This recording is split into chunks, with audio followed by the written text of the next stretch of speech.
ছোট ছোট ডট দিয়ে তুমি 1 মিনিটে নোজ কন্টুরিং করে ফেলতে পারবা এই হ্যাকটি ফলো করে। এই হ্যাকটা দেখার পর আমার কাছে সব থেকে সহজ মনে হয়েছে, খুবই ইজি এবং খুবই ডিফারেন্ট একটা শেপ আসে নাকের মধ্যে। তো এই জন্য এই নোজ কন্টুরিং হ্যাকটা আমার কাছে খুবই বেশি ভালো লাগছে। তো এই হ্যাকটা চলো ট্রাই করে দেখি।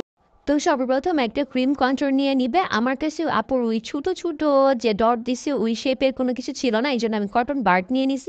তো তুমি চাইলে কটন বাড নিতে পারো, চাইলে তুমি ব্রাশ ইউজ করতে পারো, এটা তোমার একদমই ইচ্ছা। বাট আমার কাছে মনে হয়েছে কটন বাড দিয়ে সুন্দর করে ডটটা হবে। তো আমার কিন্তু ডট ডট দেওয়া শেষ।